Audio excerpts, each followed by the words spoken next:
Hello students, कैसे हैं आप सब। आई होप आप सब अच्छे होंगे। आईसीटी वर्चुअल क्लासरूम में आप सबका स्वागत है।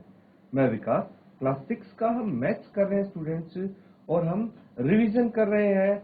सब सारे क्वेश्चंस जो है हम एक के बाद एक मिक्स चैप्टर से, अलग अलग चैप्टर से करेंगे ताकि आपका रिवीजन अच्छे से हो जाए। तो स्टूडेंट्स देखिए, आज जो हम क्वेश्चन करेंगे उससे पहले जो आपको होमवर्क दिया गया था वो एक बार चेक कर लिया जाए। तो देखिए, ये आपको होमवर्क दिया गया था, इसमें क्या बोला गया है, डिविजिबिलिटी टेस्ट आपको डिटरमाइन करना है, बताना है कि भाई ये नंबर है 1258, ये 6 से डिविजिबल है या नहीं है, ये आपको चेक करके बताना है। तो कैसे चेक करते हैं ये तो आपको पता ही होगा। तो जल्दी से इसका आंसर आप बता दीजिए, जो भी आंसर इसका आया होगा जल्दी से आपको आंसर बताना है, और अपना आंसर आप चैट के माध्यम से भेज सकते हैं।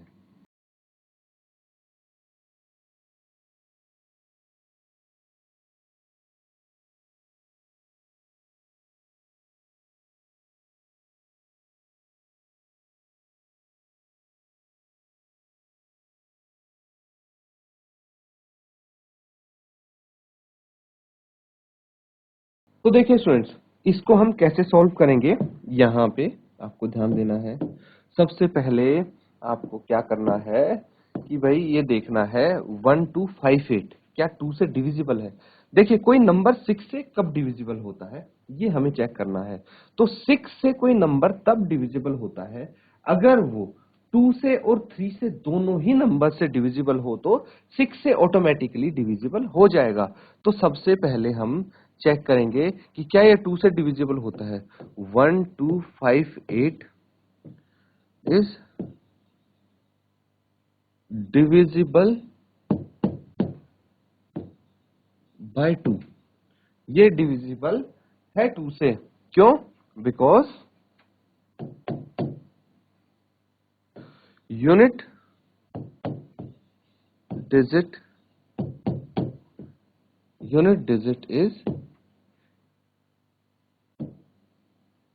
is 8, which is divisible by 2।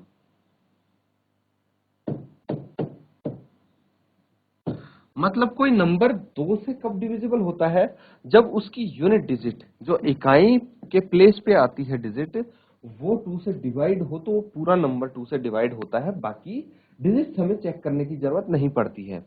तो इसी तरह हम 3 से चेक करेंगे। ठीक है, तो हमें क्या करना है कि भाई 1 प्लस 2 प्लस 5 प्लस 8। भाई 3 से डिविजिबिलिटी टेस्ट के लिए हम क्या करेंगे, जितने डिजिट्स हैं सबको ऐड कर देंगे, सबको जोड़ना है, और उसके बाद जो सम आता है वो लिख देंगे। कितना सम आता है? 1 प्लस 2 3, 3 प्लस 5 8, 8 प्लस 8 16, 16 हो गया। अगर ये 16 3 से डिविजिबल है तो ये नंबर 1258 1258 भी 3 से डिविजिबल होगा, अदरवाइज ये डिविजिबल नहीं होगा। तो आप लिख सकते हैं,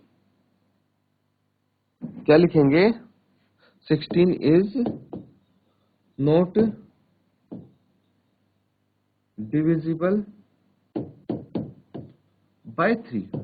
भाई ये पता लग गया 16 3 से डिविजिबल नहीं है, तो आप लिख सकते हैं therefore 1258 is also not divisible by 3।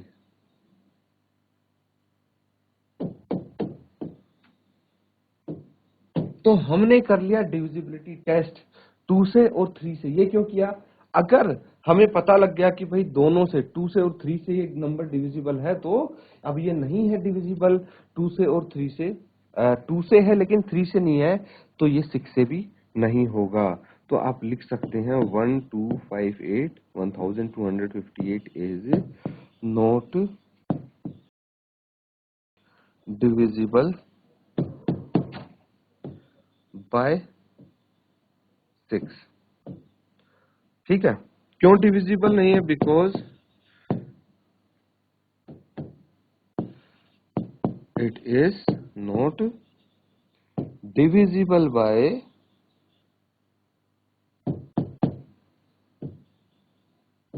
ये 3 से डिविजिबल नहीं, इसलिए ये 6 से भी डिविजिबल नहीं होगा। नोट डाउन कर लीजिए, ये क्वेश्चन हमारे यहाँ पे कंप्लीट हो।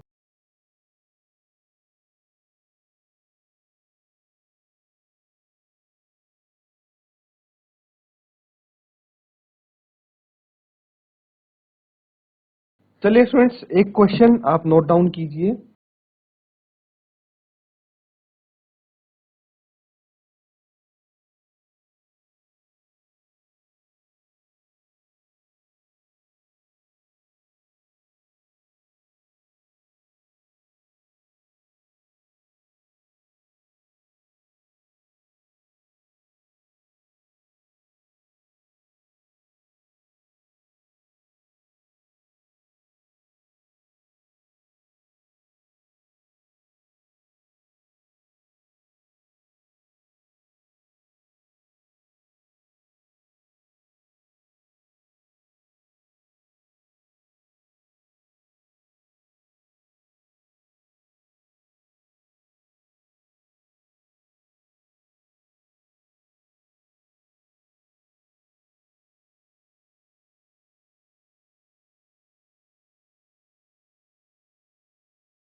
तो स्टूडेंट्स, बेसिकली आपको करना क्या है, ये यहाँ पे आपको बोला गया है complete the following pattern by using the distributive property of multiplication over addition for whole numbers. तो बेसिकली आपको जो डिस्ट्रीब्यूटिव प्रॉपर्टी होती है, वितरण गुण इसको हम हिंदी में बोलते हैं, वितरण गुण जो होता है उसका यूज करके आपको ये जो पैटर्न आप देख पा रहे हैं, ठीक है, यहाँ पे एक पैटर्न बन रहा है। 101 को 33 से गुणा करने पे आता है 3333। वैसे ही 101 को 333 से मल्टीप्लीकेशन करने पे आता है भाई 33,633। इसी तरह 101 को भाई 3,333 से मल्टीप्लीकेशन करने पे क्या आएगा, ये आपको बताना है यूजिंग डिस्ट्रीब्यूटिव प्रॉपर्टी। हम डिस्ट्रीब्यूटिव प्रॉपर्टी का यूज करेंगे मल्टीप्लीकेशन की प्रॉपर्टी का, और फिर हम बताएंगे कि जो यहाँ पे मैंने यहाँ पे ब्लैंक है उसकी जगह कौन से नंबर आ सकते हैं। नोट डाउन कीजिए, जल्दी से इसको सॉल्व कीजिए।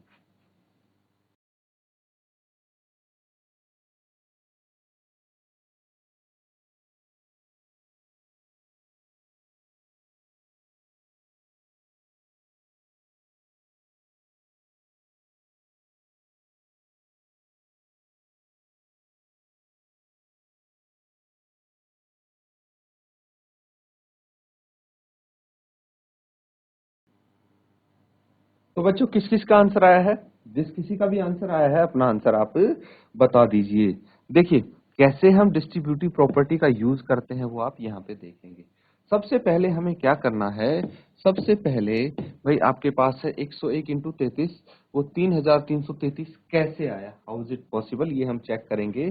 तो हमें क्या करना है, जो 101 इंटू 33 है, ठीक है, हम क्या कर सकते हैं, 101 को हम लिख सकते हैं 100 प्लस 1। भाई 100 प्लस 1 कितना होता है? 101 होता है, और इसको हम 33 से मल्टीप्लाई कर देते हैं। अब 33 से मल्टीप्लीकेशन करने पे क्या आएगा? भाई 33 इंटू 100। एक बार तो ये इससे मल्टीप्लीकेशन होगा 33 का, एक बार ही 1 से होगा। ऐसे ही करते हैं हम डिस्ट्रीब्यूटिव प्रॉपर्टी में यूज इसका। तो 33 100 हो गया प्लस 33 हो गया। तो इन दोनों को ऐड करने पे क्या आता है? 3300 प्लस 33, ये हो गया 3333। तो ये हमारा आया है कुछ इस तरह से, ठीक है। इसका मैंने क्या किया, आपको पूरी कैलकुलेशन बता दी कि ये आया कैसे है, ठीक है। तो हम डायरेक्टली मल्टीप्लिकेशन नहीं करेंगे, हम डिस्ट्रीब्यूटिव प्रॉपर्टी का यूज करेंगे, इसीलिए डायरेक्टली हम इसको आंसर बता पा रहे हैं बिना लिखे कैलकुलेशन किए। अब देखिए हमें क्या करना है, दूसरा वाला है 101 इंटू 333, ठीक है, 333। तो ये कैसे आया है? भाई सेम तरीका 100 प्लस 1 को मल्टीप्लाई करना है 333 से। क्या आ जाएगा? ये आ जाएगा 33300 प्लस 333, ठीक है। इन दोनों का एडिशन करके देखिए,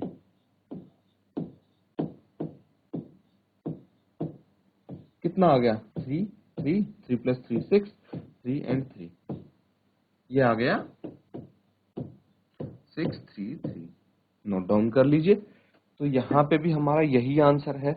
भाई सेम पैटर्न से हम चलेंगे, सेम तरीके से हम सॉल्व करेंगे, और अगले वाला जो है इसका, उसको भी ऐसे ही करना है। क्या है? 101 इंटू 3333। इस बार 4 बार 3 है, कोई दिक्कत नहीं, हमें तो यही करना है। 100 प्लस 1 इंटू 3333। तो 100 से मल्टीप्लीकेशन करने पे आ जाएगा, एंड में 2 जीरो आ जाएंगे, प्लस 1 से मल्टीप्लीकेशन करने पे आ जाएगा 3333। एडिशन कर लीजिए इसका, क्या आ जाएगा एडिशन करने पे? देखिए ये 333300, और ये है 3333। 33 तो एज इट इज, ये 6 आ गया, और ये 33 आ गया। क्या आ जाएगा आपका आंसर? 33663। ये आ गया इसका आंसर। तो हमें एक तो पता लग गया, भाई दूसरे वाला भी ऐसे ही करेंगे, ठीक है। तो 101 इंटू 3333 इज इक्वल टू क्या आ जाएगा? 100 प्लस 1 इंटू 33, ठीक है। मल्टीप्लाई कर लीजिए, देखिए 100 से मल्टीप्लीकेशन करने पे आएगा 3333, 5 बार 3 और 2 जीरो, प्लस एडिशन करना है अब इनका। तो एडिशन आप कर दीजिए, क्या आ जाएगा एडिशन करने पे? देखिए 33 एज इट इज आ जाएगा लास्ट में। फिर कितने 3 बचे? 3 बचे।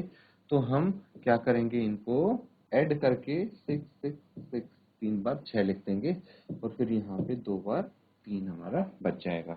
तो ये पैटर्न बन रहा है बच्चों। देखिए यहाँ पे बीच में एक 6 आ रहा है, और दोनों तरफ 2 2 3 आ रहे हैं।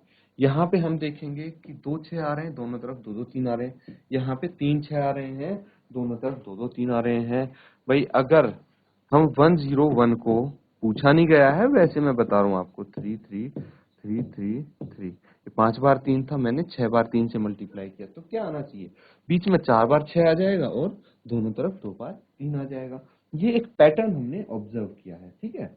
तो इस तरह से हम कर सकते हैं स्टूडेंट्स, नोट डाउन कर लीजिए। ये हमारा क्वेश्चन यहाँ पे कंप्लीट होता है।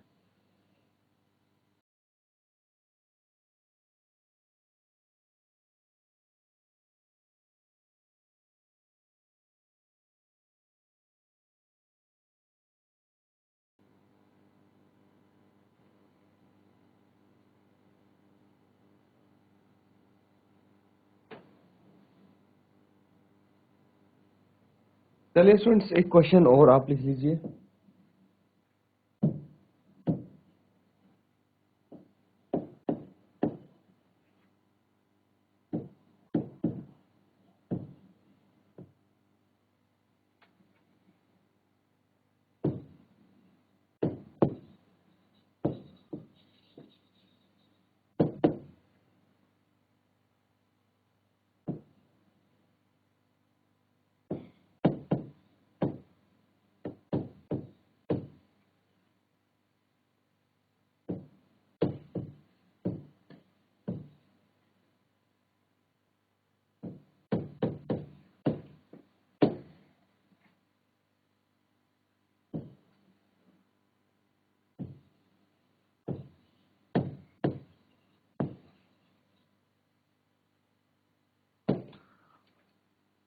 तो यहाँ पे क्वेश्चन है कि भाई जो फ्रैक्शंस आपको दिए हैं, ठीक है, ये कुछ फ्रैक्शंस दिए गए हैं, इनको आपको असेंडिंग ऑर्डर में लिखना है। कैसे लिखेंगे? असेंडिंग ऑर्डर का मतलब पता होना चाहिए तभी लिख पाएंगे।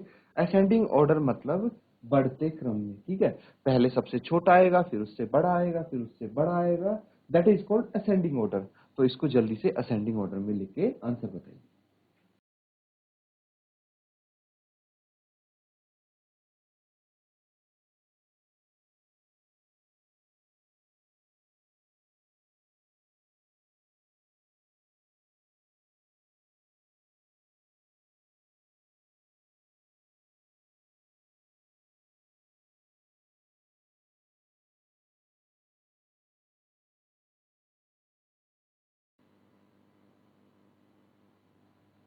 तो बच्चों कैसे सॉल्व करेंगे हम इसको? देखिए बहुत सिंपल है। सबसे पहले अगर हमारे पास फ्रैक्शन है, नॉर्मल नंबर्स होते तो कोई दिक्कत नहीं थी, देखते ही पता लग जाता, लेकिन फ्रैक्शंस हैं तो हम इन सब का जो भी डिनोमिनेटर है उसको सेम करेंगे। तो डिनोमिनेटर सेम करने के लिए सबसे अच्छा तरीका क्या है? देखिए फ्रैक्शंस क्या क्या है, 2/3 है, फिर 1/6 है, फिर 5/9 है एंड 7/12 है। तो हम एलसीएम ले लेते हैं इनका, ठीक है, जितने भी आपको ये दिख रहे हैं डिनोमिनेटर में नंबर्स, इनका एलसीएम निकाल लेते हैं। 3, 6, 9, 12, सबका एलसीएम निकाल लो। क्या आएगा? 3 से डिवाइड करेंगे तो 1, 3 2 जा 6, 3 3 जा 9, 3 4 जा 12। फिर 2 से इसको डिवाइड करेंगे, क्या आ जाएगा? 1 1 3 2। फिर 2 से डिवाइड करेंगे तो 1 1 3 1, और फिर ये 3 से डिवाइड होगा तो 1 1 1 1, ठीक है। तो एलसीएम क्या आ जाएगा? 3 इंटू 2 इंटू 2 इंटू 3, 3 दूनी 6, 6 दूनी 12, 12 तिया 36, 36 आ गया। एलसीएम आ गया 36। हमें पता है कि भाई जो एलसीएम ऑफ डिनोमिनेटर है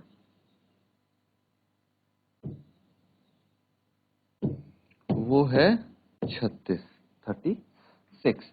तो हमें सारे जो डिनोमिनेटर है ना, 2/3 हो गया, मल्टीप्लाई करना है इनको, 1/6 हो गया, मल्टीप्लाई करना है इनको, 5/9 हो गया एंड 7/12 हो गया। सबको मल्टीप्लाई करना है ये हमें पता है, लेकिन किस नंबर से ये नहीं पता। पर एक चीज और पता है हमें कि डिनोमिनेटर में सबके 36 आएगा, क्योंकि एलसीएम हमारा 36 आया था ना। तो बस यहां से हमारा काम हो जाता है। हमने क्या करना है अब? देखिए 3 को कितने से मल्टीप्लाई करें कि 36 आ जाए? 12 से। 12 तिया 36 होता है, तो यहाँ भी 12 से करेंगे, 12 दूनी 24। फिर इसको 6 को 6 से मल्टीप्लाई करेंगे तो न्यूमरेटर में 6 से ही करेंगे। 9 को 4 से करेंगे तो न्यूमरेटर में भी 4 से मल्टीप्लीकेशन होगा। फिर 12 को 3 से करेंगे तो 7 को भी 3 से ही करेंगे, 7 तिया 21 हो गया। अब तो बता सकते हैं कि कौन सा नंबर छोटा है, कौन सा फ्रैक्शन छोटा है और कौन सा बड़ा है। कैसे बताएंगे? यहां से पता लगेगा कि भाई न्यूमरेटर को कंपेयर करना है, क्योंकि डिनोमिनेटर सबके सेम हो चुके हैं। तो न्यूमरेटर में सबसे छोटा कौन सा है? 6 है, तो 6/36, ठीक है। उसके बाद है 20, 20/36, उसके बाद 21/36 और फिर है 24/36। तो एक्चुअल जो नंबर है वो लिखने हैं बेसिकली हमें। ये लिखने से कोई फायदा नहीं होगा, आंसर हमें लिखना है इनकी टर्म्स में। तो सबसे छोटा कौन सा आ गया? 1/6। फिर उससे बड़ा कौन सा आ गया? 5/9। उससे बड़ा कौन सा आ गया? 7/12। और उससे बड़ा आ गया 2/3। तो इस तरह से हम इसको असेंडिंग ऑर्डर में लिख सकते हैं। नोट डाउन कर लीजिए बच्चों, ये यहाँ पे क्वेश्चन हमारा कंप्लीट होता है।